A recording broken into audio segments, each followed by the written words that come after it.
4 years ago, you were on stage attempting to become the Democratic nominee for president. Hillary Clinton and many others calling me essentially a traitor to my country, a Russian asset. But it's something, it is a tried and true playbook that they continue to turn to. Obviously, they did with Donald Trump in 2016. I mean, you talk about a rigged system. This is what a rigged system looks like. They want control and they want power. Who's in charge of this country, Tulsi? Because I'm going to be honest with you, because it's definitely not Joe Biden. It can't be. The man I see on television is not the same person that I knew and spoke to and spent time with. These are people who are operating out of fear of losing power. Why? If you're 80 years old, how much more fucking power do you need?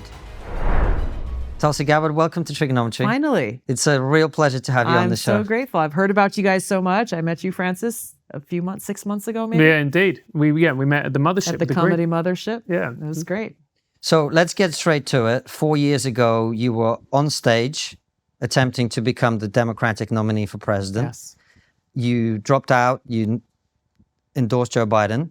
Here you are 4 years later, you've written a book, and part of the reason that you've written the book is to talk about the fact that you think the Democrat Party is controlled by, in your words, woke warmongers. Yes. You stood in for Tucker Carlson on his show. It's been quite a journey in a very short period of time. You know, the concept of the red pill. You seem to have taken the bottle and been swigging away for some time now. What happened? You know, I've always been a very independent-minded person. When I was first elected to Congress in 2012, I was surprised by what a huge welcome I got from not only leaders in the Democratic Party in Washington, but, you know, a lot of big figures in the mainstream media and so forth. I didn't have any party support or backing or anything at all as I ran what was a very tough race for Congress. And so, you know, to be invited a week or two after I was elected to go and speak at the National Democratic Convention during prime time was unexpected. Great opportunity. But while I was there at the convention, I was surprised because there were people, oh, Tulsi Gabbard, she's the rising star of the Democratic Party and all of this stuff. In hindsight, looking back, it was like, okay, well, I checked a lot of the, you know, kind of the identity politics boxes. You think it was about diversity? That? Yes. Yes. And I think that they thought that, and it continued, you know, I was invited to the White House Correspondents' Dinner, I think the first year I was there. And I remember walking out of votes one day and one of my Republican colleagues who'd been in Congress for at least 5 or 6 years before me, he's like, Tulsi, like, what's going on? He's like, I've been here much longer than you and I've never been invited to that. And I like, I don't know what this, okay. I don't know. I was like, you go, you can go if you want. But I think that they thought that I was going to be someone who was drawn into kind of the red carpet that they laid out before me and would allow myself to be a puppet or allow myself to just be someone who will follow the talking points and kind of cheer the rah-rah lines that everybody uses, but very quickly found, even within the first 6 months of my being in Congress back in 2013, that was not the case. The first turning point, and I get into this in my book, For Love of Country, how when President Obama announced in the summer of 2013 that he was going to come to Congress and ask for authorization to go and launch an attack in Syria, in what would become kind of the first big volley of a regime change war there, I was, after doing my analysis and doing my due diligence, I was the first Democrat to come out very strongly in opposition to President Obama's proposal and gave very well thought out reasons why, both based on my experience as someone who had been deployed to the Middle East twice in the military, but also I served on the Foreign Affairs Committee at the time, and I, you know, did my research, went through all of the briefings, and really actually sincerely listened to the case that they were making and concluded that this was not, that this would lead to yet another quagmire in the Middle East with no clear objective and no case for why this was in the best interest of the American people. Immediately got a call from the White House, basically in essence saying, how dare you go against your president? How dare you go against your party? And that was that was the first of what would become many of those kinds of decisions where the Democrat elite realized, like, okay, she's not going to be one of the people who just, go along to get along, climb the political ladder to try to advance her political position. And so, going down the path there of my run for president in 2020, I was making the case to the American people in two main ways. Number one is that the Democratic Party needs to go back to being the party of JFK, needs to go back to being the party that really sought to bring Martin Luther King's dream to life, being the party of the little guy, the party that celebrated free speech. And what I saw through that experience and what I personally experienced was that the Democrat elite had no interest in any of that and were directly hostile to that kind of change that I sought to bring about. I also spoke Tulsi, can I just interrupt you there? course. Why are they so hostile to that change? Because the way you're saying it, I go, well, that makes complete sense. And it would actually make the party far more electable because you're appealing to the ordinary man and woman on the street. Which increasingly over time, a recent Gallup poll showed 43% of Americans are not affiliated with either party. They want control and they want power. That is what drives them and that's what motivates them, even at the cost of undermining the Constitution and taking away basic fundamental freedoms like freedom of speech and freedom of expression. They want to be able to control who has a voice and who doesn't. And they have increasingly escalated their the tools that they are using in order to meet that end. Well, that's something that I think we can all see with our own eyes. But I think what's interesting about having you on the show to talk about it is you were on the inside. Yeah. Can I ask you, please don't be offended by this. I don't mean it as an offensive question. Do you think you were naive going in? Do you think there was a bit of naivete when I made my decision to run for president. I figured, like, hey, look, I know this is a long shot. I am the definition of an underdog in this race. There's no way I'll be able to raise the amount of money that a Joe Biden or a Kamala Harris would be able to raise. But I thought at least in this democratic republic, at a minimum, I will have just as fair a shot as anyone on that debate stage to make my case to the American people and allow them to do what we do, what we're supposed to do in this country. They will get to make the decision. That's it.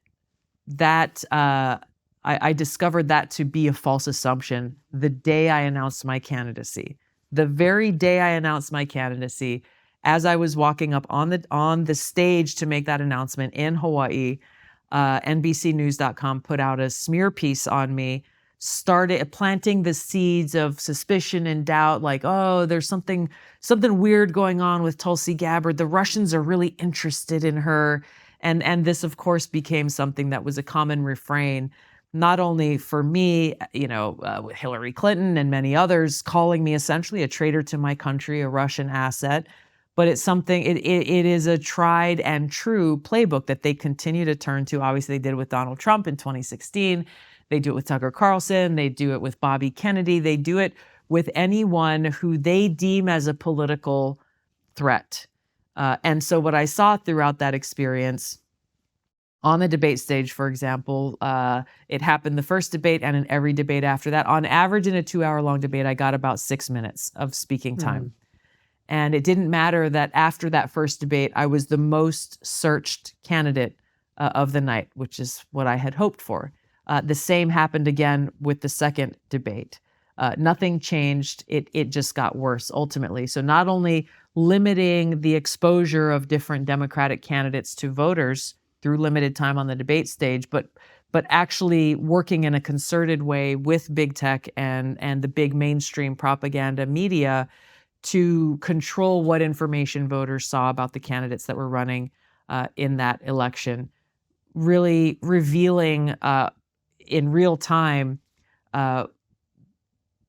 You talk about a rigged system. This is what a rigged system looks like. You can say, well, voters are the ones who make this decision. but you've got to understand the context with which they're making that decision. If the information that they're getting when they type in who is Tulsi Gabbard and Google decides to push certain information that is less than flattering at best, but complete false accusations and smears, which is what they did, then, they're tilting the scales. When you have CNN, for example, every candidate running for president at that time got at least one televised town hall on CNN. Most had multiple. I had one. And I didn't find out until a friend of mine called me and they said, CNN has a digital library where you can go and rewatch these town halls of the different presidential candidates. Why isn't yours on there? Well, they obviously took it down. And I was the only candidate who had a town hall that they actually took that down off the library. So it was little things and it was big things that made it very clear they had made the decision of which candidates were acceptable to them for the American people to choose from and which were not. Your frustrations with the Democrat Party, I think, widely shared and entirely understandable. The problem as an outsider with the American system is it's not like the other side is perfect either. No. And yet you are now in a position where you're effectively backing Donald Trump, as I understand it. Is that fair? I haven't made any endorsements. Oh, you haven't? Okay. But I have been and continue to be very clear and outspoken, and it really is one of the major takeaways of my book is how and why allowing President Biden and the Democrat elite to remain in power will result in the further erosion of our freedom and the loss of what we know and love about America. We've seen such a brazen abuse of power coming from this administration, weaponizing the Department of Justice, undermining the rule of law, interfering with our democracy, trying to limit who we're able to vote for in this election. There are so many different examples at this point that if they're allowed to remain in power and are reelected in November of this year, they will only continue to rapidly escalate what they're doing because they will run around the country saying, hey, you as voters have given us a mandate. You've told us that we were obviously doing a good job and we're going to continue to do this. And censorship, an undermining of free speech, these types of things will only continue and get worse. Sure, I hear you. I get what I'm getting at, though, is I'm not sure that if and when President Trump becomes president again, let's say that happens, that all of this will magically go away. Oh, no. You know, so this is from an outside perspective of someone who loves America and wants this country to be successful and flourish and be great. It doesn't seem like you've got great choices, is what I'm getting at, which is interesting given that America is all about having choices in food and drink and whatever, right? Yeah. You seem to have ended up somehow in a position where you've got this choice between two very old men, neither of whom is that popular, let's be honest, with the whole country, both quite divisive and polarizing at this point. Where does America go from here? We have to see the world through very we have to be very clear-eyed about what we're facing. And if you compare the record of President Biden and President Trump on key issues that are directly impacting us in America today, there's not much like gray area where there's overlap between the two of them. When you look at issues like border security, when you look at things like we were talking about this a little bit earlier about Title IX and how Title IX was created in America to make sure that women and girls have a level playing field in sports and in education. President Biden completely destroyed Title IX through a backdoor rule change, didn't even go through Congress. It was passed into law by Congress over 50 years ago. If he and his administration wanted to change it as they do, to include transgender, which completely takes away equal opportunity and a level playing field for women and girls, they should have made the case to the American people and done it through Congress. That's the way our system of governance is set up. Instead, they backdoored this through a rule change that has now made it so that little girls will be forced into a bathroom with little boys who say, well, I'm a girl now. If you look at our education system as a whole, if you look at our economy, if you look at what's happening on the foreign policy front, there are clear distinctions between the record of Joe Biden and Donald Trump.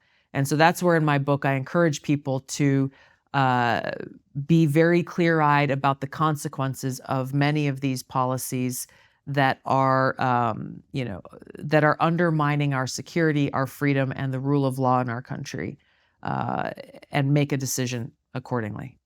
Who's in charge of this country, Tulsi? Because I'm going to be honest with you, I don't know a lot about government, but I know it's not George It's Biden. definitely not George Bush, mate. Yeah. It's definitely not George I had a Bush. Joe Biden moment while saying Joe Biden's Yeah. name, because it's definitely Yeah. not Joe Biden. It can't be.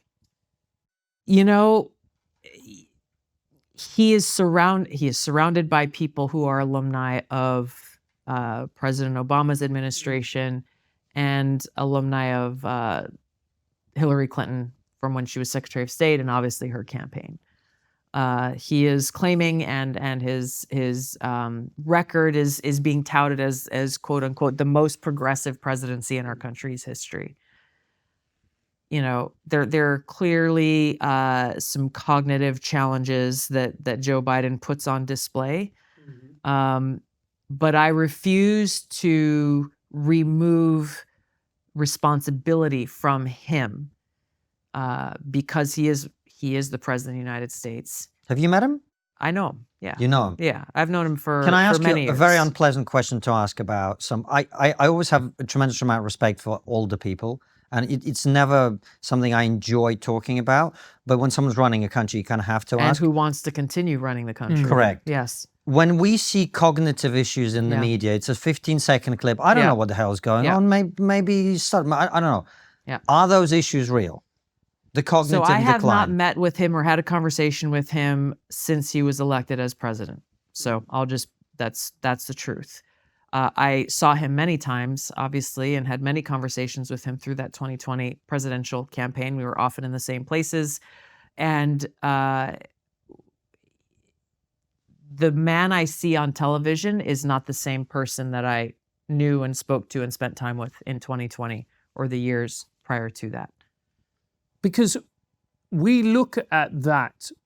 And I say that both in kind of the delivery and the halting speeches and the what do you call it, the fumbles or the bumbles or whatever. You know, he's reading the teleprompter, and the most recent one where he was like pause and last name and reading instructions on the teleprompter instead of actually just communicating. There's all of that kind of stuff. But I also mean that in the substantive sense, that Joe Biden his campaign was built upon the fact that, yeah, he's kind of boring, but he's a common sense minded person, and he can relate to people and he can talk to people. And he was seen as more of a moderating force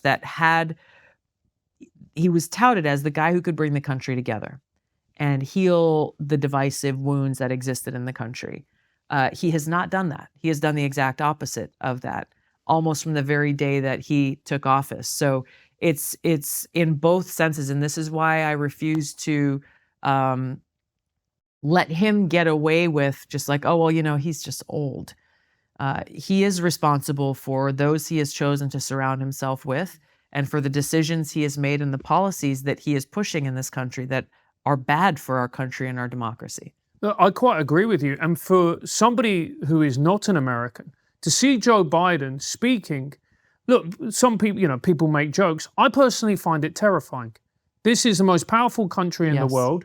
We are in a period with ever greater instability when it comes to geopolitics. And you've got a man who seems unable to string a sentence together. I fail to see the humor in that, and I find it profoundly worrying. I am also extremely worried. I'm not running for office, but I care very much about our country. I've dedicated my life in different ways in serving our country and defending freedom and security. I will do everything that I can to make sure that whether it's him and this is again where people are saying, well, what if, maybe Joe Biden gets replaced, whether it's by Kamala Harris, or maybe he drops out at the last minute at the convention, they bring in somebody completely different and new. My point to voters as I travel and I speak to people is don't allow yourself to be distracted by that, because ultimately Kamala Harris arguably would be even worse and more dangerous than Joe Biden. But whoever they would put in place there would continue the very same anti-freedom, anti-constitution policies that they have executed. Why would she be worse and more dangerous? Because that's quite a bold statement. One of the biggest issues I have with the mainstream media is the stories that don't get reported. For example, when pro-Palestinian protesters took over college campuses, it was all over the news. But you might not have heard about a report that suggests these protesters were being funded by President Joe Biden's biggest donors, including George Soros, Bill and Melinda Gates, and David Rockefeller Jr. That's because most of the coverage on this issue came from right-leaning news sources. We know this thanks to Ground News, a website and app designed to dismantle echo chambers and show you the news you might be missing. Go to ground.news/Triggernometry to check them out. For every story, you can see all the sources reporting on it and where they fall on the political spectrum. You can also compare headlines to see how the issue is being framed. Take, for example, the coverage of this story. White House considers admitting some Palestinians from Gaza as refugees. You'll notice a disparity in the tension between right-leaning and left-leaning sources. This insight could indicate a reluctance among some outlets sympathetic to Joe Biden, the Democratic Party, and left-wing causes to report on this issue. Comparing sources and examining the facts is the best way to discover the truth. And you can't get this type of news analysis anywhere else. So go to ground.news/Triggernometry to get 40% off their unlimited access Vantage plan, which unlocks all the features you see here. By becoming a subscriber, you're directly supporting their mission to bring facts, transparency, and trust back to the news. Why would she be worse and more dangerous? Because that's quite a bold statement. She is, for a few reasons. I find her to be wholly unprepared and incapable of doing the job. I have zero trust and confidence in her ability to lead our country. I have zero confidence in her ability to be the vice president. She's not delivered in any of the areas that she has been tasked with, foremost among them, border security. The most dangerous thing is that she, this is personal to me, as I've served now in the military for over 21 years. I'm in the Army Reserve now and a commander of soldiers. To see Kamala Harris as commander-in-chief would guarantee that we would end up in at least one, if not many, wars that are counter to our country's interest and counter to the interest of just peace and prosperity in the world, because she and people like her will feel the need to prove her strength. And if you're the commander-in-chief and you're Kamala Harris, the way that she would do that is by, well, let's go and knee-jerk reaction, go and drop bombs on this other country. Use our military, my brothers and sisters in uniform, us, to be that show of strength, which is, maybe for her or people like her, an exercise that they kind of a theoretical exercise or an easy decision to make. But for those of us who have lived through this, it impacts very real people's lives, those who serve in uniform as well as our families. And our lives are worth more than some politician who's trying to act strong and look like they can handle tough decisions. But do you think that she's a diversity hire, that they put her there because they wanted to show, this is a woman of color, and, the Democrat Party believes in, putting forward people regardless of race, gender, ethnicity, because this is a new America? Do you think she was there? I was, obviously I wasn't privy to any of those conversations, but if I remember correctly, Joe Biden himself said that he would absolutely only choose a woman. And then I think that was narrowed down to he would only choose a black woman. So to me, and this is something when I was campaigning against Hillary Clinton in 2016, I had people in the media telling me, like, how can you do this as a woman? How could you not support this candidate who may be the first female president of the United States? Like, this is pretty offensive to your gender. And my response to them was like, I am completely offended that you think I am reduced to my body parts and that I don't have the intellectual capability to actually look at a person's record and make my decision about whether to support or oppose based on what kind of president they would be. Like it's so. Tulsi, how did we get here? I'm serious. How did we get here? You talked about. See, I like progress. Progress is good, right? I think we all like progress. You said Joe Biden talks about how his administration is the most progressive administration in history. And I instinctively inside went, because progress now means hating men, hating white people, picking people on the basis of their skin color, exactly the opposite of Martin Luther King, his dream. Men can be women, all, you know. It's the opposite of progress. It's literally the opposite. How did this happen? How are we here?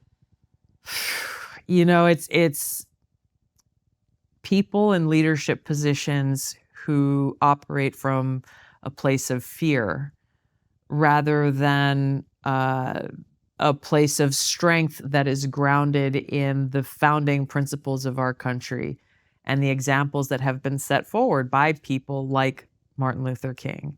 And they're so afraid of being labeled by the fringe activists, the so-called woke activists within the Democratic Party, that, and especially over these last few years, especially since 2016, when, you know, it wasn't called it back then, but this whole Trump derangement syndrome caused otherwise, you know, sensible, thoughtful people to just throw reason out the window as a reaction, I think, to Trump. And so we are where we are, and it is. I hope that more and more Americans are seeing this for what it is, and how even those with good intentions, well, we should be kind, and everyone should be able to live their lives, which I agree with. Everyone, every adult in a free country should be allowed to live their lives in the way that they choose, whether I like it or not. Go live your life. You may not like the choices I make in my life. That's my business, not your business. But we live in a time now where I was just, a friend of mine dropped me off here, and she does not have anything to do with politics. She works in corporate America. And I was like, oh, what meeting are you going to? She's like, oh, she was about to say we're going to an all hands meeting. She's like, oh, but I just found out we're not allowed to say that anymore. We're not allowed to call it an all hands meeting. I'm like, okay, what in the world is, like, who could be offended by that? People without hands. Yes. And so they're not allowed to call it an all hands meeting anymore. Well, I'm relieved. Has this one been weighing on you? This is progress. Yeah, the handless community need to be protected. Look, they need our help. Yeah. Do you it's just insanity. Do you pinch yourself sometimes? Sometimes I look at the news and I just go, I have no fucking idea what's going on. Unfortunately, I have been through so much of this for so long that it just doesn't surprise me anymore, because these are people who literally have allowed themselves to go insane, or even if they are still clear-headed people, they are so terrified of being excoriated and criticized and smeared and attacked like I have been by the Democratic Party, that they're more than happy to just remain silent, if nothing else, or just, give the thumbs up, even though they know in their heart that this is not good. It's not good for our country. It's not good for our society. We are not actually making progress as a country. One of the things I wanted to ask you about, Tulsi, is something that strikes me about you personally. There's lots of policy stuff we want to talk to you about as well, but the way the conversation about men and women has been had over recent years really troubles me. And one of the things I really like about you is you're able to be strong and confident and make an impact without losing femininity. You have grace. I even worry about saying the things that femininity traditionally is associated with, but you have them, right? So how do you see that discussion about men, women, women's roles, men's roles, etc., in our society today? So I want to say a couple of things on this, because I think it's important in a general sense, even stepping outside of politics. And it's something that I've experienced in the military as well as in politics, where women who work in fields that remain predominantly male, you often walk in the door and you're already operating at a deficit. Not with everybody, but there's often a perception of like, okay, like, especially in the military, it's like, okay, like, how tough are you really? And so I was part of a military training event recently where there was a fellow female officer who was about to take command of a unit. It was part of the conversation of how does a woman leader make a good first impression as you're coming in. You are the commander of hundreds of soldiers, and they're all looking at you, thinking whatever they're thinking. How do you make that strong first impression? And she was, and again, this was a closed room. It was amongst peers, and it was a great open dialogue. But her first thought was, you know what? I'm going to go in and I'm not going to smile. I'm not going to laugh. I'm not going to joke around with anybody for at least a month so that they know that I'm business, I'm tough, I'm strong. And I just shared my experiences with her. I was just like, be yourself. Be yourself. You are confident in your capabilities. Yes, she said, of course. You are able to take on this job and kick ass at it. Yes, absolutely. Be yourself. When it's time to deal with serious things, be serious. When, make a joke and laugh or every now and then, you know what I mean? Just be yourself. And I think, a parallel exists in politics where people feel like they have to sound a certain way or talk a certain way to be seen as a politician. And when that happens too much, and I see it in Washington all the time, they create a persona that's not real. And so people, everyday voters, are like, there's another fake politician, because it's obviously fake. Instead of just like, be yourself. If you care about something, talk about the things that you care about. I find when I meet people who've only seen me on TV or whatever, they're like, oh my God, you're so normal. And it's like shock. I'm like, that's horrible. Like, thank you.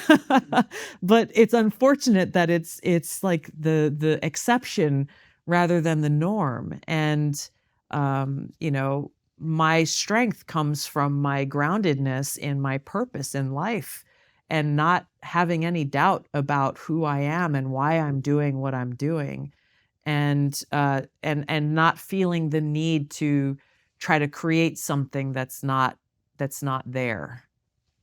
Tulsi, Does that answer your question?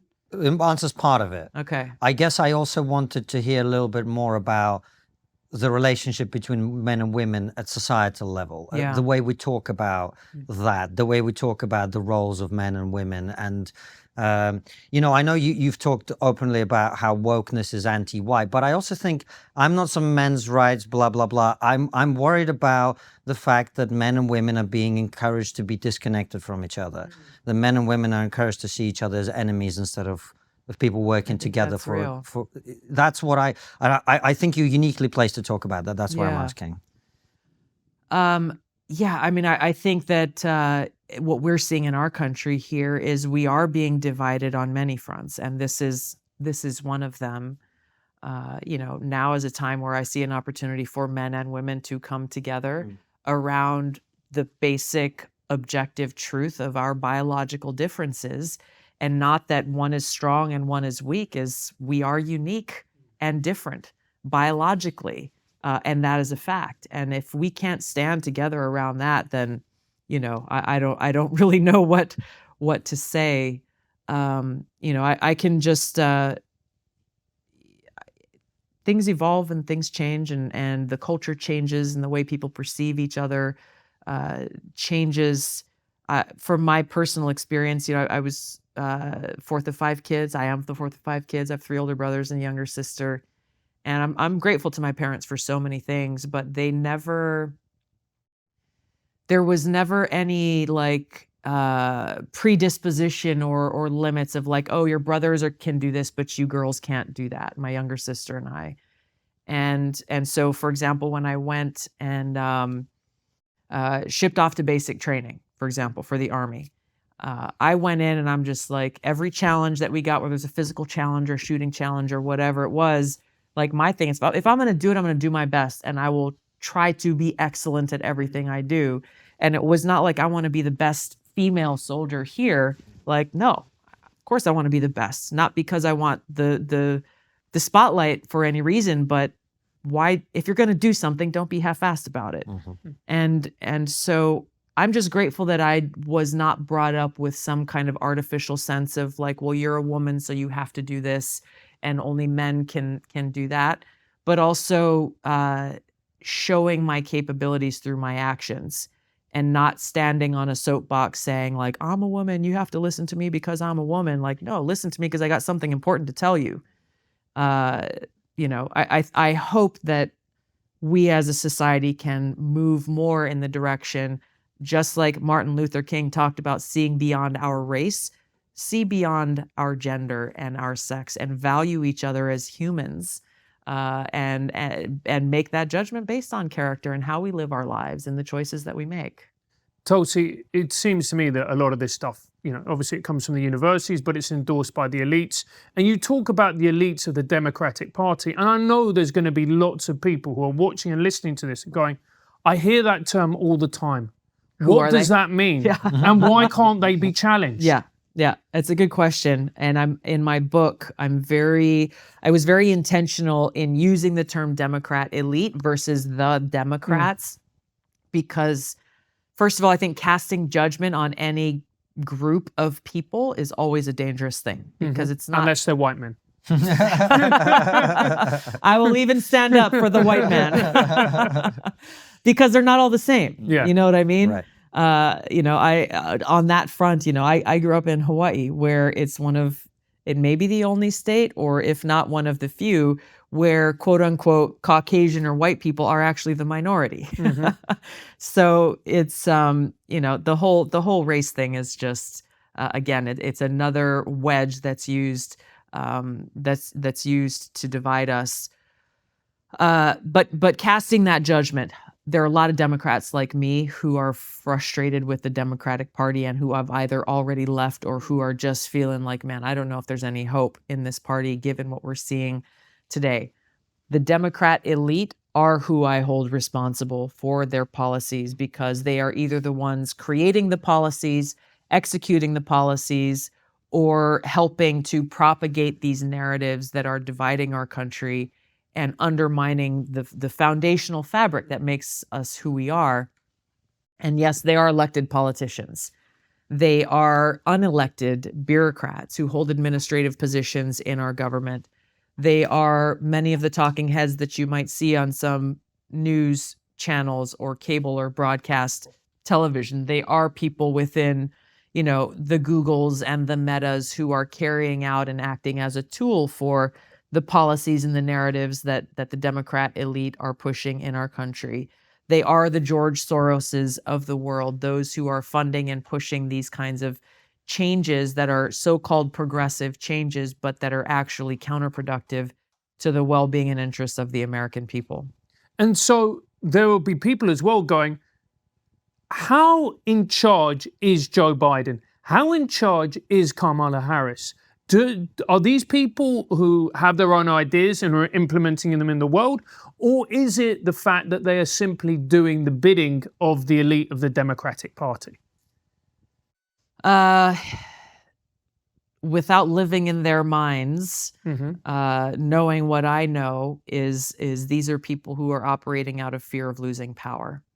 And so, why? Why are they afraid of losing power? Francis and I, in the evenings, we sit around, we take the piss out of each other, our team, whatever. But every now and again, we actually get serious. And if you're 80 years old, how much more fucking power do you need? How much more money do you why aren't you just going, you know what, my time is done now. I'm going to mentor people. Why do you want this much power at 80? It feels like I'm interrogating you. I don't get it. Do you understand it? Do you understand why these people? Why don't you spend your time with your grandkids? I completely agree with you. Nancy Pelosi's in the same boat. Right.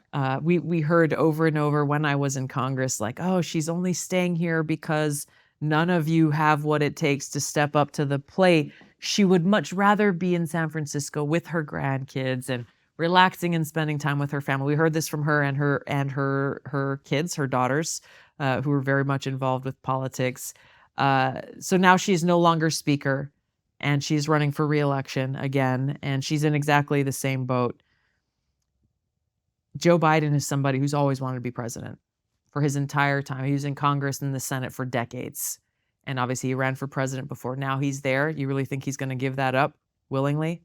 Well, he's done it now. You've ticked the box. Look, I agree with you. But Kamala Are they Harris... really that... because I'll be honest with you, Tulsi, this is a strong word to use, but to me, that way of thinking sounds psychopathic. Yes. It's psychopathic. In a way, yes, I see that. I've heard the same about Kamala Harris. I know people who went to college with her, and they said even back then, she was cold and calculating and very clear about her ambition and where she wanted to end up. And she's pretty close to being in that place. So when you have people who only care about power and who have created, and I've seen this with members of Congress as well, which is why people end up compromising their principles and their conscience to be able to stay in power, is they see their identity as being attached, and their relevance and their ability to matter as a human being on this world as being attached to this title that they hold. And so it exactly. That's scary. It is scary and dangerous, because this is the sort of thing that we see in dictators in different parts of the world. The fear of losing that title, that level of importance, that quote unquote respect that they command, not because of who they are, but because of that title and that position, is what is driving the destruction of our fundamental freedoms in America right now. Do you know what it sounds like, Tulsi? It sounds like an addiction. It sounds like people who are addicted to power. In the same way that you can get addicted to anything else, you need that. You need that above all else. And to hell with the consequences of the impact on the people around you, because you need that thing. That is exactly where we are right now in the United States of America. To hell with the consequences. To hell with things like our democratic republic and what that is supposed to be, what our founders envisioned for America. To hell with people's lives, careers, reputations, their ability to live in a safe community and raise their kids with a good education. They don't care about the people. They don't care about the American people. They care about power, and are willing to do, it is playing out in real time. They are willing to do whatever it takes in a more brazen way than I've ever seen in my life in this country, so that they can stay in power. Because I see the trials of Donald Trump, and if this happened 10, 15 years ago, I'd be like, well, there's obviously, he's done something really bad. I trust the judicial process. I look at it now, I don't think I do. And I'm not somebody who's online going, no, they're in control, they're in charge. Yeah. I don't believe that. Yeah. But they're making me believe that. Yes. Again, it's happening in broad daylight. And the fact that they aren't even trying to hide it, with the fact that you have the DA in New York, Alvin Bragg, and Letitia James, both who campaigned on the premise that if you elect me, we will go after Donald Trump. That was their campaign promise. It wasn't, we will go after him for this egregious crime. They looked for and found ways to be able to charge him with these crimes so that they could keep him locked up in court and keep him off of the campaign trail and away from voters. And this is what we're seeing throughout the so-called justice system that unfortunately has been weaponized and politicized by this administration. Tulsi, are you a Republican now? I'm an independent. It's interesting because I come back to the point I made earlier. It's like, how do you move forward, right? Because America has this very binary thing. Yeah. We have this similar in the UK. And my fear is, our fear we talk about often is whatever happens in the next election is going to be bad. Do you see what I mean? Because I agree with you, particularly on the geopolitics side of things. I think Donald Trump would have been a better president to manage all the fires that are happening around the world. But if he's elected, the backlash seems to me he's going to make 2016 pale into insignificance. What do you mean by that? I mean the woke backlash against it. They're going to have a meltdown in the media and elsewhere that's going to trump, wrong word, that's going to be bigger than anything we've seen. That's my fear. I don't doubt that at all.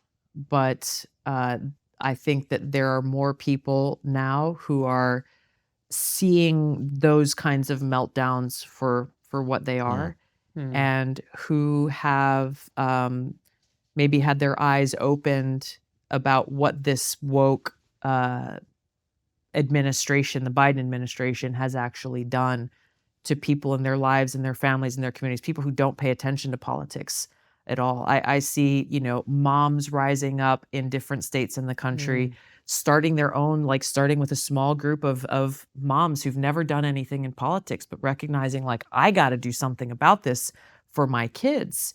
And this is happening in a lot of different ways, which is the hallmark of what the American democracy is traditionally about. And that's really where the answer is. So no, I see things differently from you in the sense that to say that whatever the outcome of this election is going to be bad is to me not accurate. I think Will it be some are worse perfect? than others. Will it be perfect? Of course not. We have a lot of work to do in our country.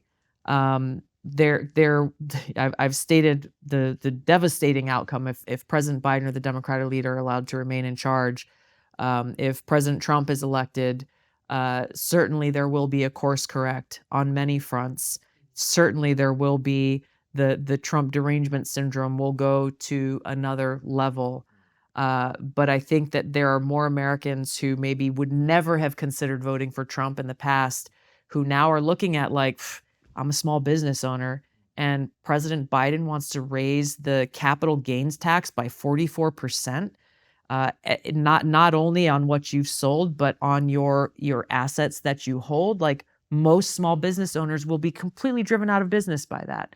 And so people are looking at the nuts and bolts again of the policies versus what was traditionally, I think in 2016 and 2020 was a lot of the non-substantive issues, style or comments or things that were said or done or whatever. And I think the border is a good example of that. A lot of people who criticize Donald Trump for his harshness in how he talked about the border in 2016 and even going into 2020 are looking at what Biden Harris have done in essentially and in a practical way having a truly open border policy and how it's impacting not only our southwestern border states, but it's impacting major cities, democratic strongholds in ways that are impossible to deny at this point. But this is a thing that I just can't believe. The fact that you have these people, and they all went to the best universities, they're all far more intelligent than me, blah, blah. And they go, well, we're going to have intelligence, far more intelligent. I think that's a debatable point. Just because you've gone to a fancy university doesn't mean you have intelligence. And that is proving to be rapidly true. And I look at something like the border and I go, there is nobody here who thinks this is a good idea. There is something else going on here. Because it's basic common sense that you can't have a border open, because if you have an open border, you don't have a country. That is plainly obvious to everybody, number one. Number two, you look at the fentanyl crisis in this country. It's destroying your young people. It's killing hundreds of thousands of people. So why is there an open border? And who thinks this is a good idea? And there must be something else going on. Or am I being a conspiracist?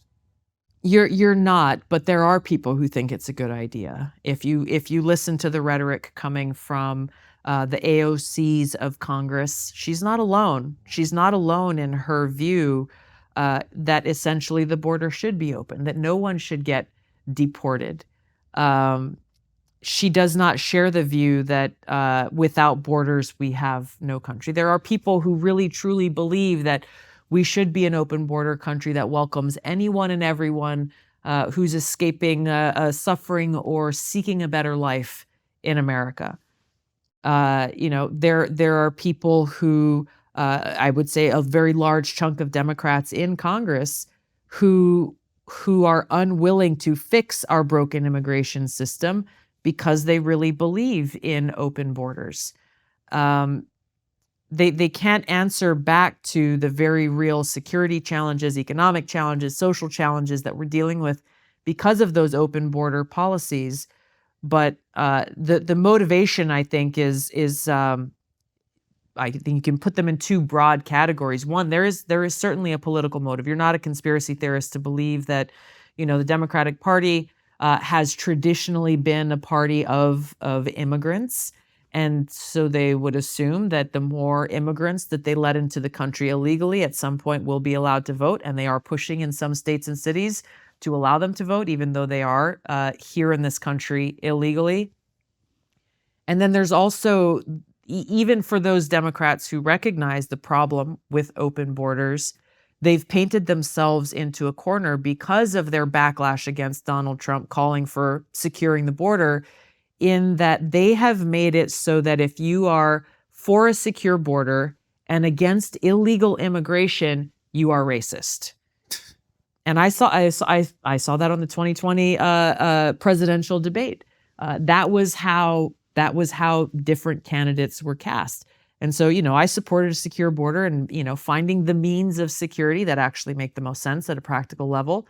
I was against providing like open and free, healthcare and housing and all of these things to people who are entering our country illegally. It is a crime. You're breaking a law by entering our country illegally. What to speak of the fact that, Hawaii is filled with immigrants who entered our country legally, who have a hard time getting their family members from the Philippines or, from Vietnam to be able to come and visit for, I experienced this myself, to come and visit for a significant family event, to get a tourist visa for 2 weeks. People are being rejected even to this day. My friend who's a Special Forces warrant officer, he served our country for over 30 years, countless deployments into combat zones. He's about to retire. His wife is from Europe. Her sister she's a resident of Italy. Their family wanted to come to the retirement ceremony and they were rejected. They couldn't get a tourist visa to come here for 2 weeks. They work, they have kids in school, they have lives in Italy. They're going to go home, but they couldn't get a tourist visa approved.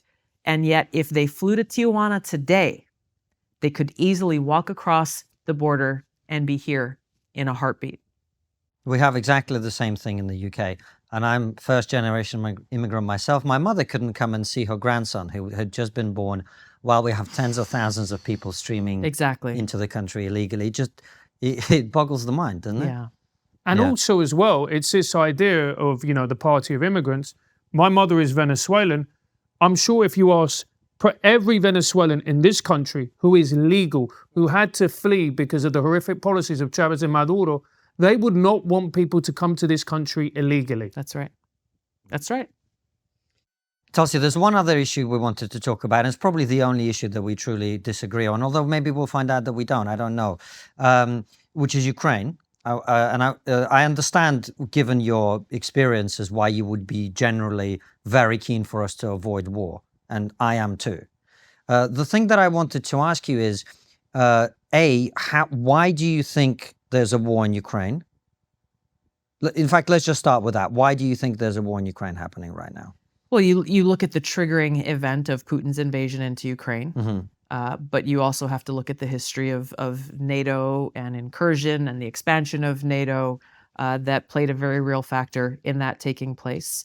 In addition to Kamala Harris and others in the Biden administration in the days and weeks leading up to Putin's invasion of Ukraine, basically saying, well, Ukraine needs to be a member of NATO, even though that was not a realistic thing at that given time.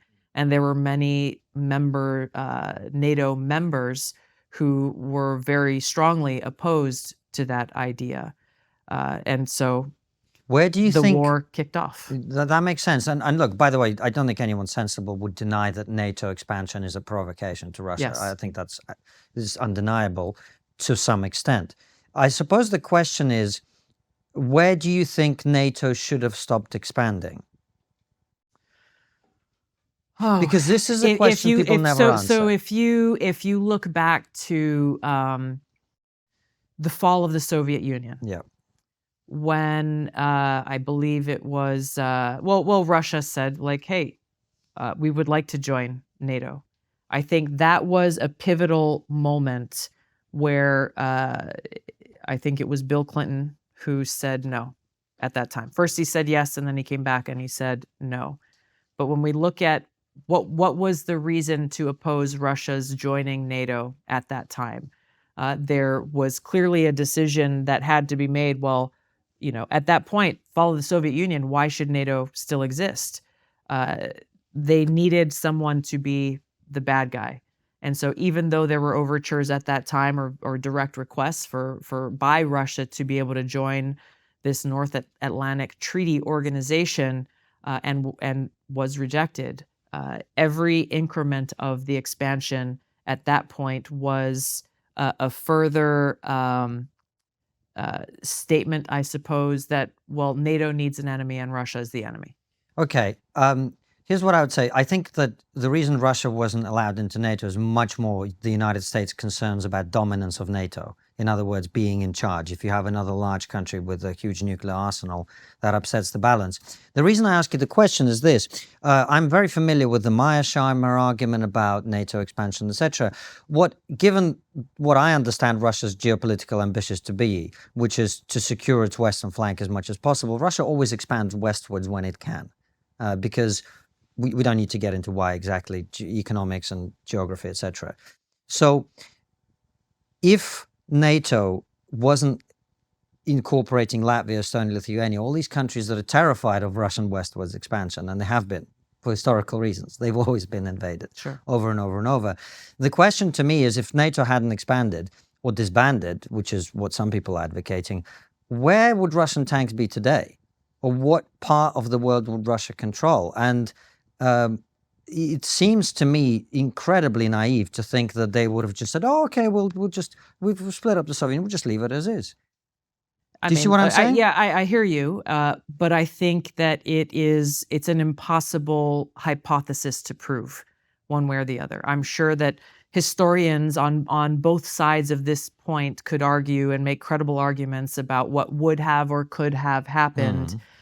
My point with what is happening today is that, yes, we have to understand history, but we also have to look at this current war with a very with a realist view of what are Russia's capabilities today, what is the cultural and historical significance of the areas that Russia has tried to take control over or has actually, and what is our continued support of Ukraine in what is essentially a proxy war against Russia. What is the actual objective that they're trying to accomplish here? We've heard from Secretary of Defense Austin and others in the Biden administration saying, well, they want to weaken Russia or weaken Putin, or they want to punish Putin for what he's done, or they want to essentially enact a regime change and get rid of Putin altogether. But they've not talked about, well, what happens next? What happens when you have a country like Russia that has more nuclear weapons than anywhere in the world? When you remove Putin, and who then goes in to replace him? All of that stuff is terrible. Just I agree. with what should have happened, and I've said this from the very beginning, is President Biden should have gone in and taken on a leadership role, along with members of NATO and others, to actually be able to negotiate some kind of workable peace treaty to end that war as quickly as possible.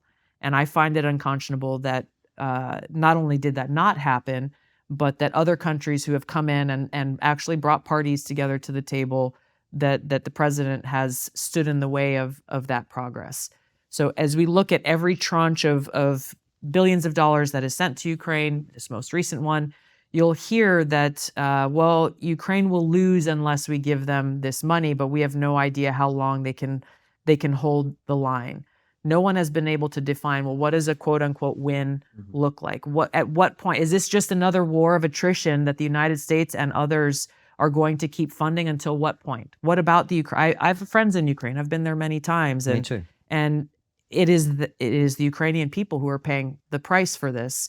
And generally, sometimes war is necessary. It is always unfortunate. It is always ugly. Unfortunately, sometimes it is necessary. I'm not a pacifist or an isolationist who thinks that, doesn't live in a real world.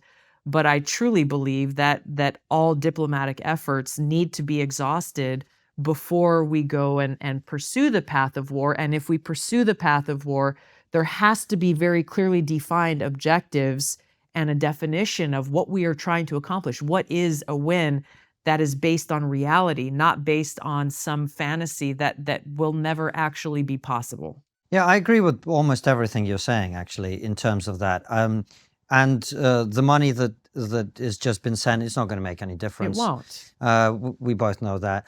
I guess what I'm saying is the counterfactual conversation is important, because I hear far too many people running around shouting about how we should have disbanded NATO, et cetera, et cetera. And the counterfactual is important, because if we had done that, I put it to you that Russian tanks or influence in some very corrupt form, in the same way that it was already in Germany and elsewhere, would have been far further west than Ukraine, right? So containing Russia, I would say, is a necessary thing. How you do that, we haven't done it very well or very skillfully, and we've made mistakes. But the idea that we could have just, disband NATO or not expand into Latvia, Estonia, Lithuania, Poland, etc., I think it is not considering the alternative sufficiently. Here's the problem that I have is that you can't even nobody can have this conversation. We're having it now. In America today. I know. I'm talking about between the policymakers and between the talking heads on TV. Even an academic discussion about this is not permitted. As soon as you bring up, I agree. I think there should be this fact, counterfact, back and forth argument that needs to be a part of this before glibly saying, well, we're going to enact this policy and that's just the way it's going to be. We have to have this dialogue. The fact that it is not allowed in Washington or in the media today is a major problem. We make everything a moral issue, and this is the problem. Everything is now about whether you're a good person or not, instead of having the discussion. Anyway, we're out of time, so we'll ask you our last question. We'll go to locals for a few of our audience questions. It's been an absolute pleasure. Thank you so much. And the final question is, what's the one thing we're not talking about that we really should be? I can think of a few things. One of the main issues is something that the Congress has just taken action on here in America that has to do with our civil liberties. Too often, our politicians will make the argument to the American people that we have to choose between security or liberty. We saw so many of our freedoms taken away in the wake of the terrorist attack on 9/11. We were told this is necessary in order to prevent another 9/11 style terrorist attack in our country. And I go into this in my book about the history of this and how the intelligence community and politicians were trying to seek greater authorities to surveil Americans long before 9/11, the attack on 9/11 ever happened. And they used the fear and the concern that people had, rightly so, after 9/11 in order to pass many of these pieces of legislation that rightfully so, Congress had rejected in the past because of the unconstitutional nature of them. Here we are, it's been over 20 years after the terrorist attack on 9/11, and yet Congress, supported by both Democrats and Republicans, have just in the past few weeks passed yet another piece of legislation that not only continued the unconstitutional and warrantless surveillance of Americans, they have strengthened the government's authorities to be able to encroach further on our private lives and continue this warrantless surveillance. My hope is that more people are paying attention to this and are not falling for the tried argument that has worked in the past of, well, we have to take away more of your freedom to keep you safe because this is what's good for you. It's happening with our civil liberties. It's happening with the push of the central bank digital currency. And these are further examples of a power grab by our government. And we have to keep our eyes wide open to what they're doing and hold leaders accountable for taking these actions that are violating our constitutional rights. All right, guys, head on over to locals for Tulsi answering your questions.